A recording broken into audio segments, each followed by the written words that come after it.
The wind howled across the wide expanse of snow-draped tundra north of the wall, carrying with it the taste of ice and centuries of forgotten secrets. For as long as men in the Seven Kingdoms could remember, the darkness beyond the wall was a thing of myth and cautionary tale. Whispers had traveled south about dead men who walked, about pale riders on dead horses, and of an ancient threat known as the Others. But though old stories told of them, few truly believed. Fewer still remembered that these half-forgotten monsters had names of their own, oldest among them the one called the Night King. And in this tale, the Night King would not simply come and vanish with the dawn. Instead, he would return with a vengeance, forging a new dynasty from the blood of the oldest line in the north, House Stark. For a long while, what remained of the Night's Watch had tried to warn of the danger. The dark wings they sent south brought words of undead armies, of creatures who abhorred the living, of an encroaching winter that would last forever. But war had its own songs to sing, and the realm had been too wrapped in its own conflicts. The War of the Five Kings, feuds between Lannisters and Starks and Baratheons and Tyrells, to heed the pleas that arrived on black-feathered raven wings. Even as lords and kings died in bloody battles further south, the real enemy had marched steadily, silently, collecting the dead on its way, bridging out from Hardhome and into the wild places north of the Wall. Entire villages of free folk had gone silent, leaving behind empty huts and scattered footprints in the snow.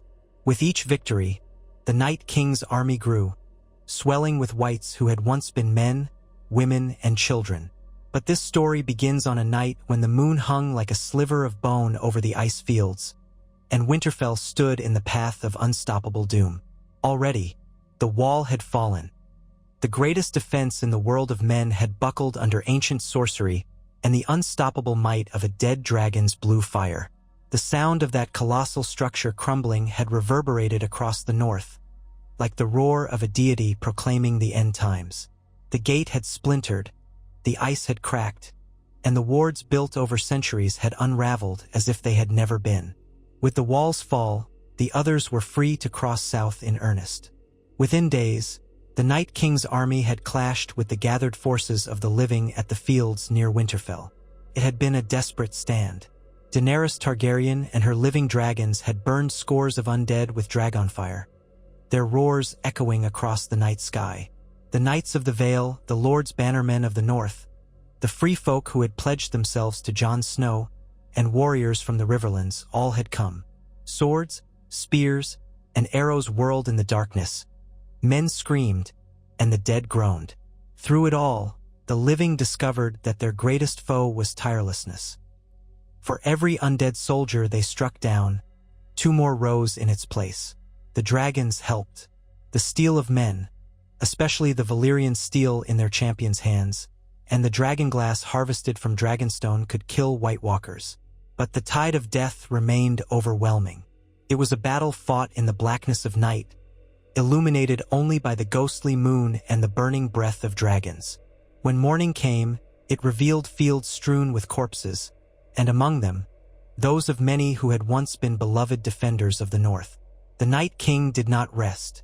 With the dawn, he raised his arms, and a new wave of the dead lurched to stand. Familiar faces, once living friends and family, were now silent, hollow-eyed wights. Horror stained the survivors' eyes. Their hearts hammered in their chests, for they understood that defeat meant joining the Night King's legion.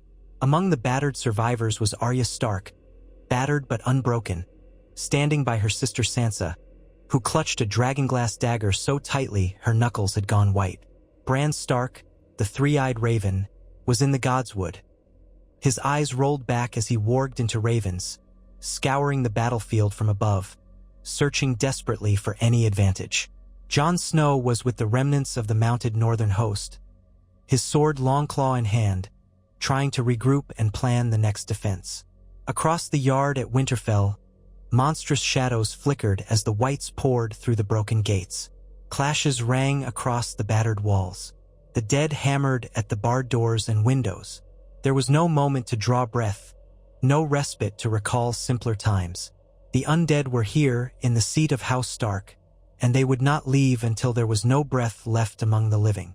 It was in that final stand that fate wove a different story than the one the realm later came to know.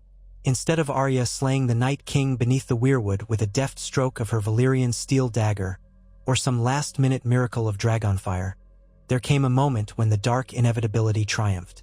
Arya did run through the chaos of the courtyard. She did leap toward the Night King, her blade glinting with starlight. But the ancient foe caught her by the wrist with an impossibly quick movement. There was a snapping sound, the fracturing of bone, and a muffled scream. The Night King's powers, ancient and unfathomable, rippled into her. And in that instant Arya Stark, the girl who had stared death in the face so many times, felt true cold beyond any she had known. It was as though the weirwood's eyes had gone black, as though a shadow of primeval winter invaded her body and soul. And before she could fight free, the cold overcame her. Jon Snow saw it happen from the other side of the yard. He howled in despair and charged forward through a knot of wights, slicing down anything in his path, longing to protect his sister. Dragonglass arrowheads whirled, and the living still behind him did what they could to clear a path. But the steely grip of the Night King closed in a twisted parody of an embrace around Arya's shoulders. Jon roared, swinging Longclaw in a deadly arc, but the Night King caught the blade against his own ice-forged spear. Sparks danced. He shoved Jon back with an inhuman strength that sent him sprawling across the frozen mud. As Jon tried to rise, hands of the dead pinned him, the stench of their rot gagging him. The wights would have shredded him, had not Tormund Giant's Bane and Brienne of Tarth crashed into them, momentarily clearing his back. Sansa, from her vantage point, saw none of this clearly.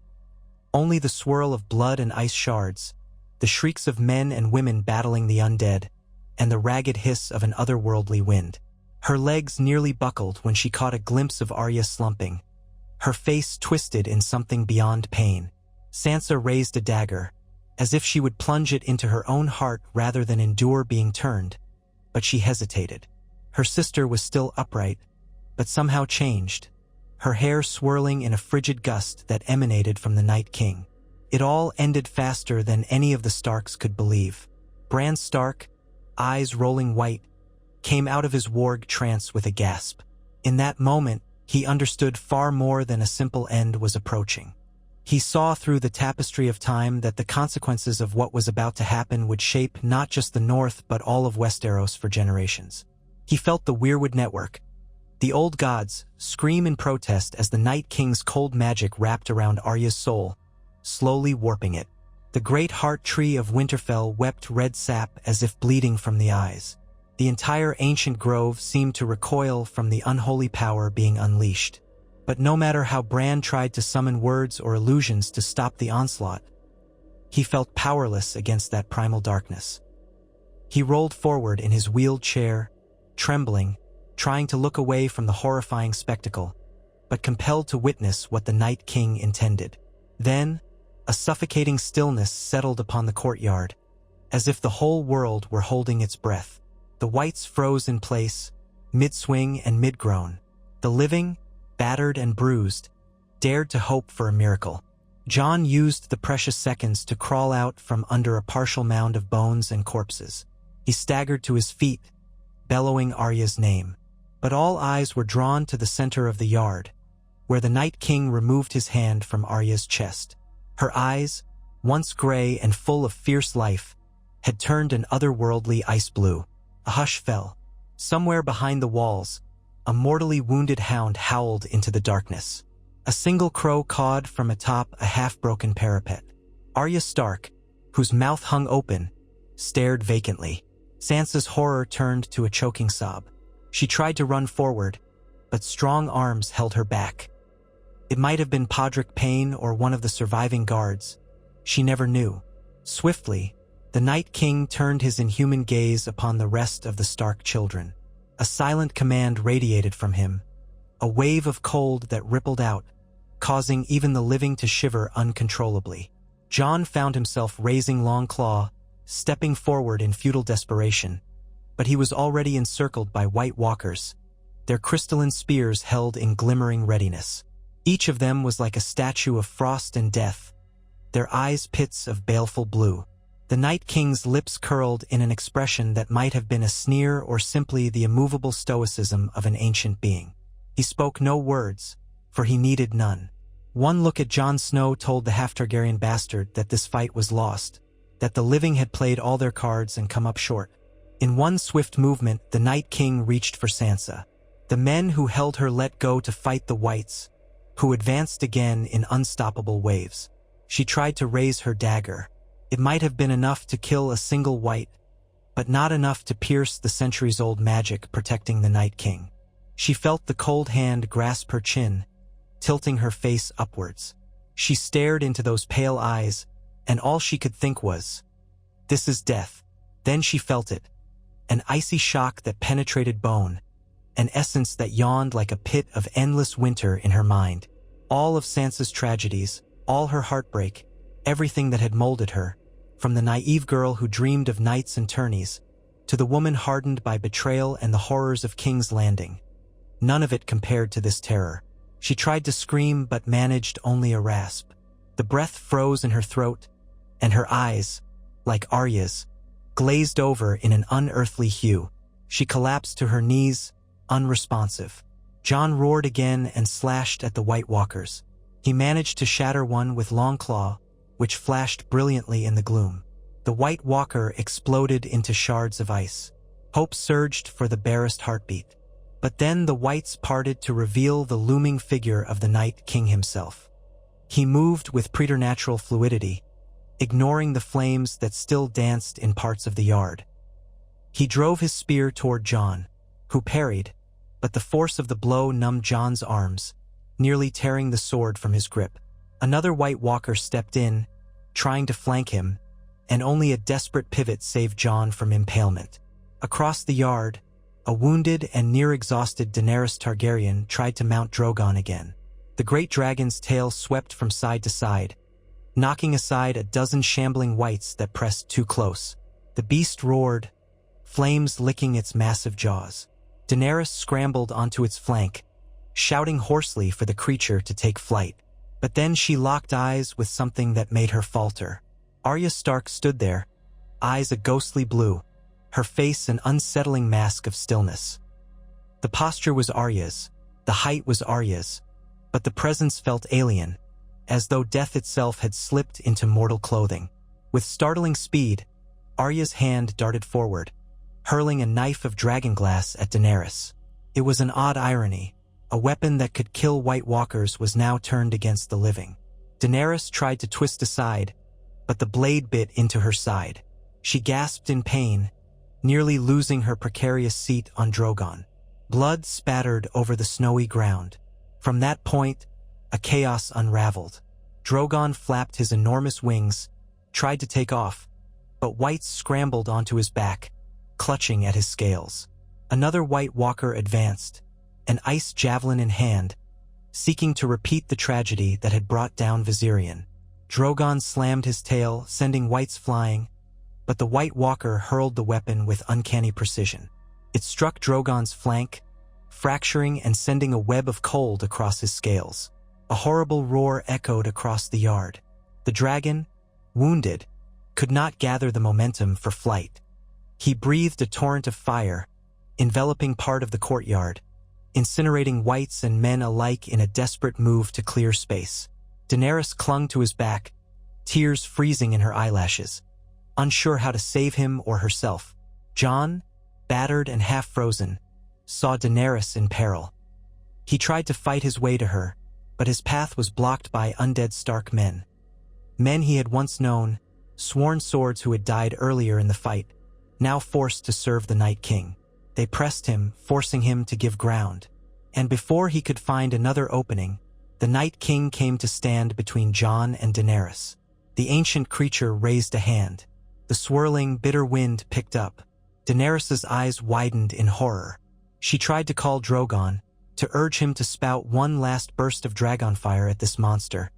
But the beast's strength was nearly spent. The Night King advanced, unconcerned by the fires around him. Daenerys slid from Drogon's flank, sword in hand, determined to strike if she must. Bran, from the Godswood, felt the shift in the weirwood's presence. The entire forest network of consciousness that he had come to commune with was in agony, as though the beating heart of the old gods was being squeezed by an all-encompassing cold. He could sense that, in the eyes of these ancient watchers, the Starks were more than just men and women. They were guardians of the North, with the blood of the first men pumping through their veins. He sensed the monstrous shift as the blood of the first men fell under the thrall of the great Other's champion. The old gods raged in protest, yet the powers at play were older than any single pantheon. The Night King's strength had grown so great that even the primal energies in the Weirwood Grove struggled to oppose him. When the White Walkers overcame the battered defenders in the courtyard, the last living were taken or slain. The battered Vale Knights, the few free folk warriors, the battered House Mormont soldiers, they all fell or surrendered in forced despair. The yard was slick with gore. The stench of death hung thick. Clouds drifted across the moon, and a suffocating darkness descended on Winterfell. Then, one by one, the living survivors in that courtyard were claimed. Some were cut down by whites outright, their bodies rising moments later, lifeless eyes shining. Some were seized by White Walkers, their hearts frozen in their chests. The unstoppable wave of winter crashed upon them, unstoppable as the tides. And there, in the last moments of that great battle, the Starks, Arya, Sansa, Bran, and indeed Jon, though only half a Stark by blood, met their fate. Jon fought to the bitter end, refusing to abandon hope that he could still rescue Arya or kill the Night King. But the moment came when the ancient foe finally pinned him down. The cold spear pressed against Longclaw. The steel of Valyria could have shattered the spear if given the perfect strike, but the surrounding whites constrained Jon's arms, forcing him to his knees. The snow crunched beneath him, stained red and black with blood. His breath came in ragged puffs. He tried one final time to break free, to swing the sword that was his birthright. The Night King's gaze was like the stare of a glacier. Then that unstoppable cold poured through Jon's veins, freezing him from within. He had once been dead before, stabbed by his own men at Castle Black. But this was different. This was a subjugation of not just body but spirit. His lips parted in silent protest, but his voice was gone. His consciousness flickered between worlds, and for a moment he thought he saw ghosts of the past swirling around him. He thought he heard the faint beating of a dragon's wings. Then all went still. Bran was the last to be claimed, not because he had more strength, but because the Night King wanted him that way. The arch of trees, old and gnarled, loomed over him. The red leaves were like 1,000 haunted eyes weeping tears of crimson. The Night King strode into the Godswood, flanked by newly risen whites. Arya, Sansa, and Jon, all with eyes of blue, trailed behind him as if they were vessels of some new unstoppable darkness. Bran, tears tracking down his pale face, struggled to maintain any hold on the powers of the old gods. He tried to send a final warning to those who might remain in the south, but the crushing presence of the Night King severed his connection as surely as an axe blow to the trunk of a tree. A swirl of snow flurried around them as the Night King placed a hand on Bran's forehead. The boy seer jerked, eyes rolling back. Instantly, he too fell beneath that tide of glacial magic. In that dreadful hush that followed, Winterfell was claimed. The seat of House Stark, once a bastion of northern resilience, was reduced to a silent ruin brimming with the undead. And at the center of it all stood the figures who had once been the living Starks, now bound in cold, each emanating an aura of pale frost from their very pores. The symbols of the old gods, the seven-faced deity, the Targaryen dream of conquest, none held meaning now. A new power had been born in the heart of the North, a White Walker dynasty, led by the Night King and enforced by his Stark lieutenants. When the dead army marched south again, it was under a new banner. For though the White Walkers did not rely on human customs or heraldry, something about possessing the Starks urged a semblance of identity. Their unstoppable legions arrayed behind them, they ventured across the north, claiming holdfast after holdfast. Towns fell like dry leaves in an autumn storm. Even the formidable Moat Cailin crumbled under the assault of unstoppable cold and an army swollen by the dead. The Dreadfort was emptied, its savage Bolton lords having fled or died in the chaos. The Umber's keep at Last Hearth was already taken in the Night King's initial push, and now each new casualty rose to reinforce the ranks of the dead. Terror rode on the wind, traveling faster than any raven. Refugees poured toward the neck, hoping to find some safety further south. But the creatures who pursued them never slept and never tired, and the winter storms they carried with them made travel nearly impossible. Rumor reached the southern lords in time, but rumors and ravens were of little comfort when faced with an inexorable tide of bodies. Lords paramount who had once squabbled over lines of succession and trifling insults now trembled as they heard that House Stark, the very symbol of the North, was no more. Or worse, that the Starks had become something monstrous, a lineage enslaved to the Night King. Countless hearts fluttered in dread at the idea that the ancient protectors of the North were now the greatest threat in living memory. Some men refused to believe it. They insisted the Starks would never turn. But eyewitnesses who managed to slip south confirmed it. They had seen Arya, Sansa, and Jon among the undead ranks, their faces pale and their eyes as cold as glaciers. Pockets of resistance tried to form. Os in the Vale attempted to fortify the Bloody Gate, convinced the mountainous stronghold could hold off any assault. The riverlands rallied under Edmure Tully, who tried to gather what forces he could. The Crownlands looked to King's Landing, which was embroiled in its own power struggles, remnants of the Lannister faction grappling with loyalists of Daenerys Targaryen, if indeed she still lived. Communication was sporadic and confused. Misinformation spread. Some insisted the dragons had all fallen. Others insisted that one still survived, but was wounded or turned. The realm was a swirl of fear and confusion. Poised on the brink of an apocalypse it had spent millennia forgetting how to confront. It was in the Vale that the first major engagement between the White Walker dynasty and a southern defense occurred. The defenders believed the winding passes and high cliffs would stop the undead hordes, for the harshest winter storms had always made those passes nearly impassable.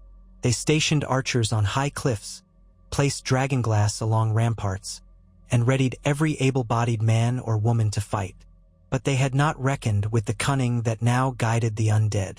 Though the White Walkers themselves seemed unconcerned with mortal strategies, the presence of Bran, once the most gifted warg and seer of the age, lent them a strategic edge. Whether he moved among the minds of ravens or found ways to see through the eyes of other creatures, the undead had intelligence beyond mindless assault. At nightfall, while the Vale's watchers strained their eyes for movement along the main pass, the White Walkers scaled treacherous cliff faces, guided by undead mountain goats and the silent wraith-like figures of once-living climb-hardened wildlings. The snowstorms that enveloped them masked their progress. By the time the defenders realized their peril, the dead were inside their fortifications, climbing the walls from within the Vale's most secure vantage points. In that frigid assault, Sansa Stark led the vanguard of whites, elegantly dressed in a tattered gown, her flaming auburn hair turned pale at the roots, her expression as devoid of emotion as a statue. She walked unhurriedly through the corridors of the Bloody Gates fortress, while the men stationed there scrambled in terror.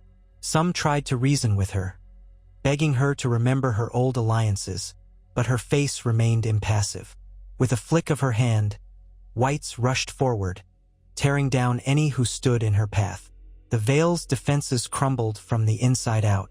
High on a cliff overlooking the pass, Arya Stark moved with uncanny speed, dispatching archers and knights alike. In life, she had been an assassin trained by the Faceless Men. In death, she was an even deadlier incarnation, free of fatigue, fear, or pity. Arrows that lodged in her found no vital flesh to stop her. She was unstoppable, weaving through desperate men and women. Again and again, she stabbed with a Valyrian steel dagger taken from the battlefield. Some defenders carried dragonglass weapons, but they froze in fear at the sight of her, or they were swarmed by lesser whites before they could take a meaningful stand. The night became a massacre, with the watchers on the heights toppling from the walls or dying at their posts. Jon, on the other hand, led a silent charge through the main gates with a host of whites at his back. Clad in leathers black as night, his pallid skin glistened with frost, eyes shining the deep blue of cursed winter. Longclaw remained in his hand, a blade that could kill White Walkers, though now it served a new master. Some defenders recognized him, calling out to the one they had once called the White Wolf, the king in the north. Their cries found no mercy. Jon had none to give. His expression was set in a cold approximation of sorrow, but no warmth stirred within. The gate defenders died swiftly, or if they were lucky, retreated deeper into the mountains, only to be hunted down later. When the sun rose over the Vale, it illuminated a scene of pure devastation. The once impenetrable bloody gate had fallen, its garrison wiped out or turned into a new wave of undead. Some lords managed to retreat inside the eyrie, which was perched so high that it seemed unreachable. Yet from the courtyard of the lower fortress, Bran Stark gazed upward with empty eyes, and crows took flight from nearby roosts, guided by his will. The watchers in the eyrie felt a chill that had nothing to do with the altitude. The White Walker dynasty had found a way into the Vale, and it was only a matter of time before no fortress, no matter how lofty, could stand against them. In the riverlands, Edmure Tully had rallied a patchwork force of knights, mercenaries, and peasants. They tried to defend the major crossings along the Trident. Perhaps if the combined forces of the Vale, the Riverlands, and the Crownlands united, they could hold the others at the Neck or the Twins. But the news from the Vale was catastrophic. No relief force would be coming from that direction. Instead, the White Walkers were on the march again, heading for the river crossing at Moat Cailin from the south, having circled around the battered fortress. The river lords, quarreling among themselves, could not agree on how to deploy their forces. To make matters worse, word had spread that the Stark White Walkers were unstoppable in battle, leading to widespread desertion. Small folk abandoned their farms en masse, fleeing south on whatever roads remained passable in the deepening winter. Starvation grew rampant as the roads clogged with refugees and supply lines broke down. Whispers of cannibalism flickered at the edges of campfires, as mothers huddled over children, uncertain if they would see sunrise. Still, some houses maintained their honor. The Blackwoods, sworn enemies of the Brackens, put aside their ancient feud to band together. The Malisters of Seaguard tried to keep the coastal route open, hoping to coordinate with any possible naval evacuation or supply. Brynden Blackfish Tully, who had once retreated from Riverrun, returned, determined to stand once more for his homeland. Men sharpened swords, hammered dragonglass spear points, and prayed to any god who would listen. A hush fell across the region as they waited for the enemy to appear. But the swirling snowstorms and howling winds that preceded the undead made scouting difficult. They appeared, seemingly out of nowhere, in the mist of dawn, marching in endless columns. The white grass of the trampled fields churned to black slush under uncountable undead footsteps. In that savage confrontation, Jon Snow and Sansa Stark led the vanguard while other White Walkers, centuries-old others, took the flanks. The living sounded horns. Cavalry charged, the thunder of hooves cutting through the unnatural cold. War machines flung fire-laden barrels of pitch, hoping to slow the undead. The initial clash was monumental, as the cavalry smashed into the wave of wights, splintering bones and scattering corpses. Archers rained flaming arrows dipped in dragonglass resin, and for a moment, the defenders dared to believe they could hold. But then came Arya, so swift that the defenders' lines fractured. Every time a hero tried to meet her, they found themselves overrun by the lesser wights she commanded with silent gestures. She seemed to appear and vanish like a phantom, severing heads and limbs. Fear spread in the ranks of the living. Sansa, for her part, walked steadily through the chaos, eyes scanning the battlefield as though searching for something. Perhaps the proud lords who had once scorned or betrayed House Stark. Behind her came an entourage of pale whites, knights in armor, some brandishing old House Stark banners, their direwolf sigils twisted by frost and stained with gore. Some river lords tried to stand in formation, only to find the ground beneath them freezing solid at a supernatural speed, their boots adhering to the ice. Then the whites would flood in and tear them apart. The sound of steel on ice and bone was almost drowned out by the howling wind. Then the Night King appeared, astride the undead Viserion, the reanimated dragon. The beast's wings spanned across the sky, blocking out the faint light of dawn. Blue fire rained down, incinerating ranks of defenders. The living scattered, their carefully orchestrated lines crumbling into fearful chaos. Men threw down their weapons, running in any direction that might grant them a few more moments of life. Others charged blindly forward, preferring to die fighting rather than wait for the inevitable. But none of it mattered.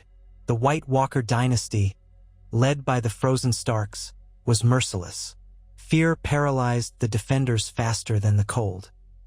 Brynden Blackfish tried to rally the men of the riverlands for one last stand, but a swirl of ice shards obscured his position, and when the wind cleared, he was gone. The standard he carried snapped in half. Within hours, the once proud riverlands was overrun, its defenders in tatters. Many died, but far more rose again under the Night King's power, filling out the ranks of the army of the dead. The Tully banners were seized, soaked in blood, hoisted only to be shredded by the bitter wind. Rivers froze over, thick enough to support entire columns of whites crossing with ease. The unstoppable push continued onward, south and west, unstoppable as a glacier sliding inexorably toward its final destination. King's Landing, the largest city in Westeros, quaked with terror when the news reached its gates. The capital had seen its share of turmoil. The sack of the city by Lannisters, the short reign of a mad boy king, the re-emergence of Targaryens with dragons, the religious zealots rising under the High Sparrow. Yet none of that history could have prepared the city for the approach of a monstrous army led by the once honorable Starks. Refugees flooded in from the Crownlands and beyond, swelling the city to bursting. The stench of unwashed bodies and fear polluted the air. King's Landing's walls loomed tall, but many wondered if they were tall enough to stop an undead dragon. The Red Keep rose on its promontory, overlooking the teeming mass of humanity. Soldiers patrolled the battlements, but their faces were drawn and pale. The city's leaders argued behind closed doors, uncertain if it was better to flee by ship or stand and fight. The royals and lords who had survived the wars turned desperate eyes to any who might still have a dragon or a magical weapon that could stand against the army of ice and darkness. Daenerys Targaryen, wounded in the northern battle, was rumored to have fled south by Dragonback, or perhaps she had been rescued. At least that was the rumor swirling around the city. Some claimed she perished in the north. Others whispered that she turned alongside the dragons. The truth was more nuanced. Mortally wounded and half-frozen, Daenerys had clung to life as loyalists smuggled her onto a ship bound for Dragonstone, leaving Drogon behind in the chaos. Yet Drogon escaped the battlefield, carrying grievous wounds, and had flown to the mountainous wastes east of the Eyrie, out of reach of the others for the moment. None knew if the great beast still survived. In King's Landing, Daenerys' closest advisors tried to treat her wounds, but the creeping frost that had touched her side had left a dark mark, a corruption that spread through her veins. She lay in a delirium, half in fever dreams. Some nights, she called out for Jon Snow, or for her lost dragons, Rhaegal and Viserion, as if she were stuck in a nightmare that would never end. While Daenerys fought for her life, the city prepared for siege. Cersei Lannister, had she still been alive, would have found some cunning ploy or tried to buy the others off with gold. But she was long gone, consumed by the earlier wars or executed in the chaos. The current regents, be they remnants of Lannister loyalists or hastily appointed officials, had no illusions about bargaining with death. They stockpiled wildfire in the city's vaults, hoping to replicate the last time a dragon was used to burn undead. The alchemists worked around the clock, distilling the volatile green substance. Meanwhile, the faith militant tried to muster a final stand of the righteous. But piety, gold, swords, and paranoia all seemed paltry weapons against the unstoppable tide that the North had become. When the Night King's host finally reached King's Landing, it was a sight out of nightmares. The horizon turned gray with the vastness of the undead legions, marching in perfect silence. The ground itself seemed to freeze under their feet, so that the farmland surrounding the city became a wasteland of ice and twisted black trees. Overhead, Viserion's rotting wings blotted out the sun, spewing blue fire that cracked the earth. In the vanguard, the stark White Walkers came, dressed now in regal attire plundered from the halls of conquered lords, wearing cloaks of ice-laced fur. Their eyes glowed with unnatural power. The living watchers on the walls felt their courage evaporate as the mere presence of the undead Starks radiated a dread that could not be expressed in words. The city's defenders had no time to question, no time to mount a cunning plan. The first wave of whites crashed against the walls like a tidal wave. Archers rained arrows down. Casks of wildfire were dropped to incinerate clusters of the undead. Towering flames erupted, sending eerie green illumination across the battlefield. The smell of charred flesh was overwhelming. Some watchers dared hope that wildfire might succeed where steel had failed. But the Night King himself advanced, riding the undead dragon, unleashing blasts of icy flame that extinguished the green conflagrations. The walls began to freeze and crack under the dragon's assault. Soldiers atop the battlements stumbled as the stone beneath them shattered. Entire sections of the outer walls began to buckle, toppling into heaps of rubble and sending defenders plummeting to their deaths. The shrieks of the dying filled the air. Amid the carnage, Arya Stark scaled the walls with terrifying agility, leaping from parapet to parapet like a shadow. Defenders who encountered her were swiftly dispatched. She left a trail of corpses in her wake, their eyes frostbitten in the final moment of agony. When the gates were eventually battered down, partly by whites, partly by the unstoppable ice lances conjured by the White Walkers, Jon Snow strode in at the head of a column of undead knights, long claw in his grip, his face reflecting no empathy for the city's plight. He cut down any foolish enough to stand before him, while behind him, whites spread into the winding streets, infesting every corner with living death.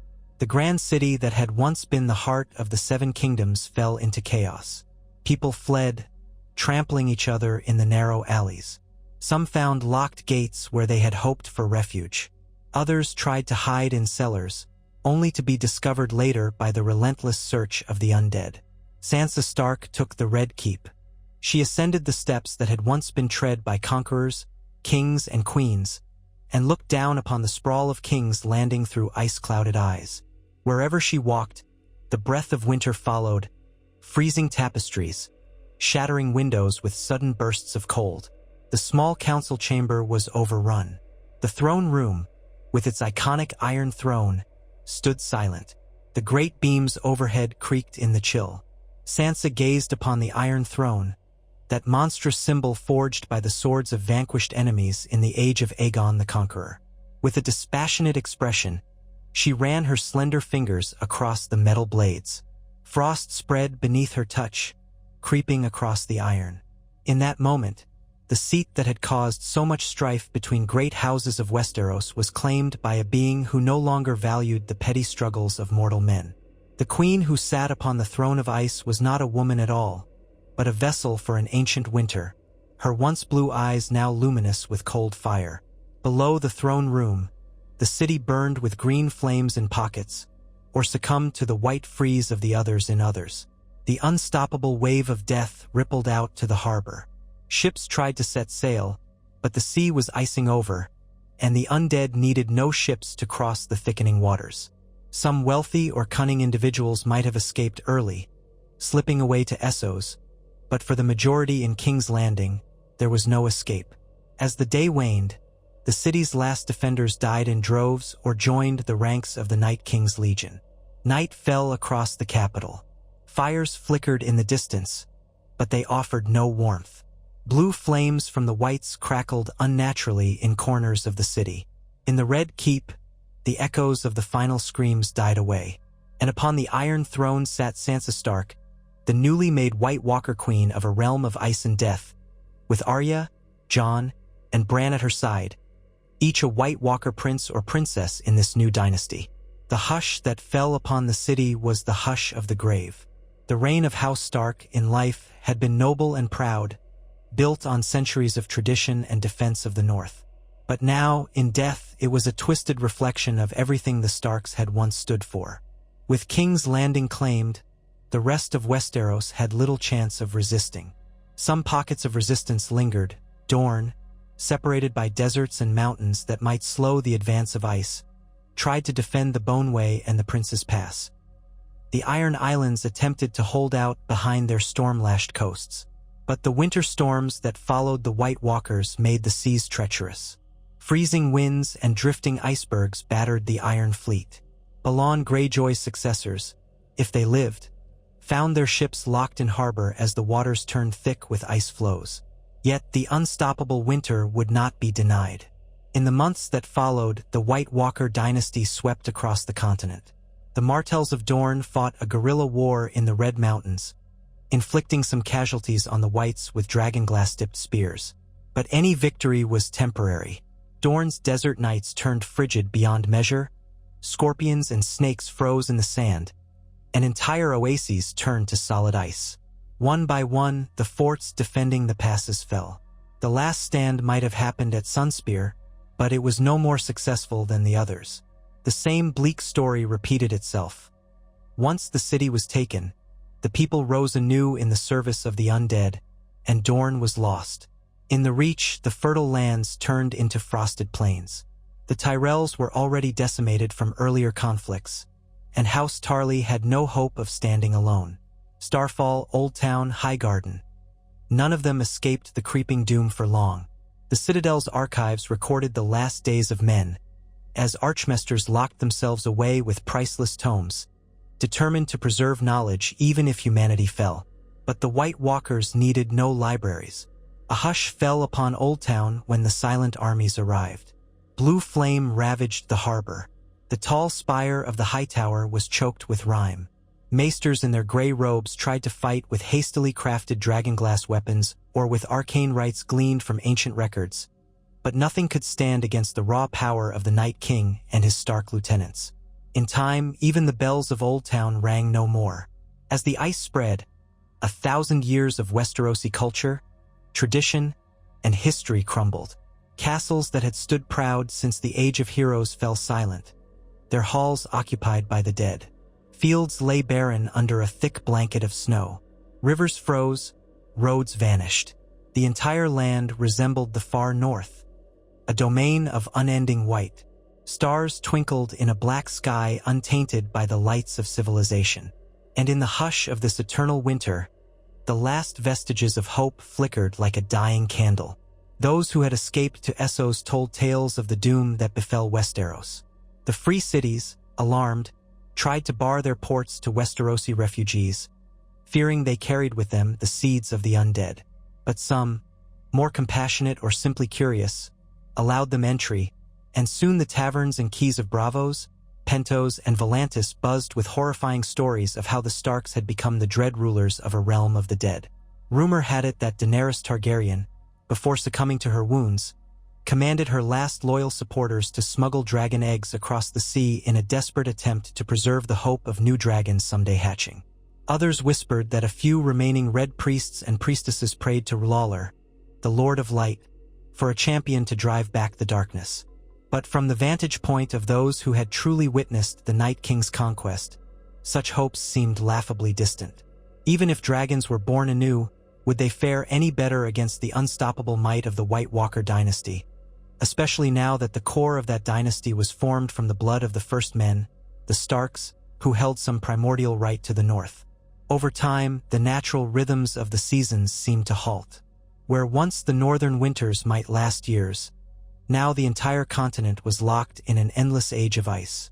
Snow fell even in the southernmost regions, drifting over beaches that had once been sun-scorched. The Citadel's records, incomplete though they were, indicated that no king had ruled Westeros so completely since the days of Aegon the Conqueror. But Aegon's rule had been one of forging alliances, of subjugating or winning the loyalty of great houses. The Night King and his Stark lieutenants neither negotiated nor accepted oaths of fealty. They simply gathered the dead, swelling their numbers with each victory, until no opposition remained. In the heart of this icebound continent, Winterfell became something new, a black fortress of ancient horrors. The once cozy stronghold, famed for its hot springs, was reshaped by glacial expansions of black ice. Walls soared higher, etched with patterns of frost that shimmered under the pale moonlight. The courtyard was silent but for the whisper of frigid winds. The crypts beneath Winterfell, once the domain of resting Stark ancestors, were empty, for those dead had been summoned to march. The spirits of House Stark's revered forefathers, if they lingered, could only watch in dismay as their lineage served as vessels of the long night. Down in those labyrinthine tunnels, occasionally lit by an eerie glow that seemed to come from no flame, the White Walker Starks would gather. Bran, once the three-eyed raven, might stare motionless at a weirwood root that crept through the stone ceiling. Jon, the would-be king in the north, might stand guard with Longclaw across his back, watching an entrance that no intruder dared approach. Arya sometimes wandered those halls, silent as a ghost, occasionally pressing her ear to the stone as though listening for footsteps that never came. And Sansa, the Queen in Ice, would stand in front of the statue of her father, Eddard Stark, her lips parted as if remembering a lost emotion that refused to surface. For though they no longer possessed human warmth or compassion, something in them still recognized these cold chambers as home. Above them, in the great hall, the Night King presided, silent and eternal. His piercing gaze regarded the ironwood tables, the banners that now hung tattered and rimed with frost. With each passing moon, the domain of the living shrank further, until at last, there was nowhere left on the continent that was not under the hush of unending winter. The oceans to the east and west froze in places, turning into black expanses of ice that stretched beyond sight. The sunrise and sunset grew pale and cold, as if the sun itself no longer wished to shine on a land lost to death. And so the White Walker dynasty of House Stark reigned. What did it mean to reign over a kingdom devoid of life? Perhaps in those final days, it was not about governance or rule, but about the manifestation of an ancient doom that had always stalked the memory of man. The Starks, who once said, "Winter is coming," had become the living embodiment of that warning.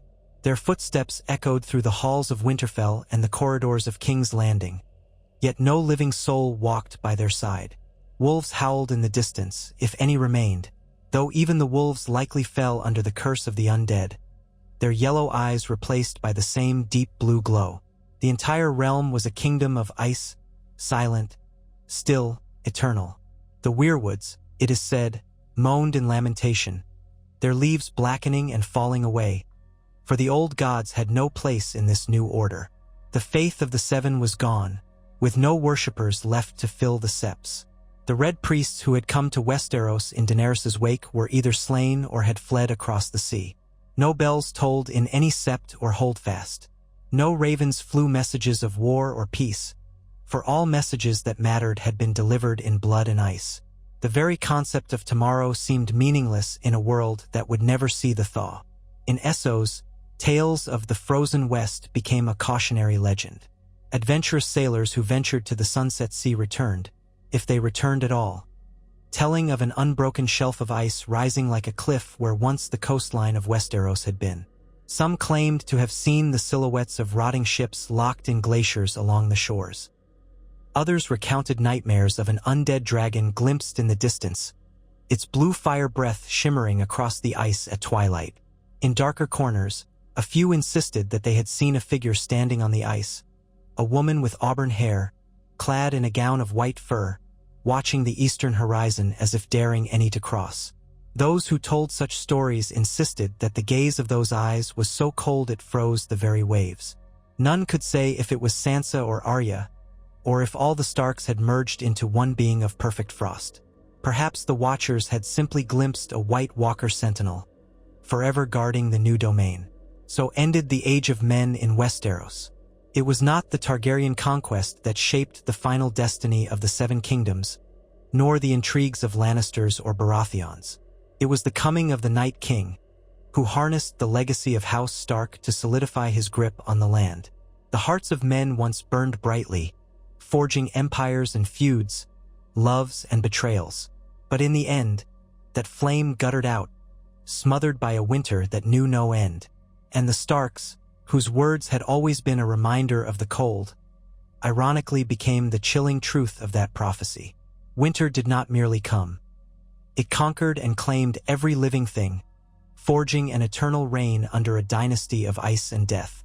Some might speculate that if a new dawn ever arrived, it would require a power stronger than the old gods and the new, a power capable of resurrecting the dragons or forging a new magic of fire to melt the ice. But as the ages slipped away and the silent storms continued to ravage Westeros, no such savior appeared.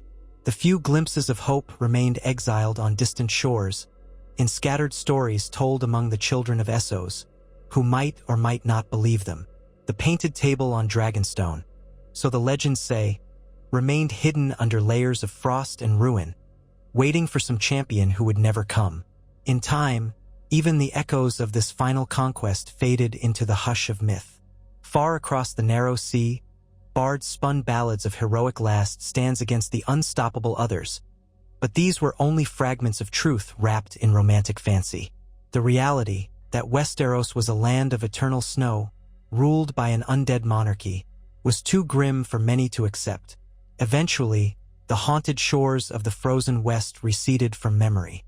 Perhaps 1,000 years later, new travelers from distant lands might land upon that icy coast, discovering the silent remnants of castles, the petrified forests, and the empty suits of armor lying half-buried in the snow. They might wonder what civilization once thrived there, or what cataclysm extinguished it.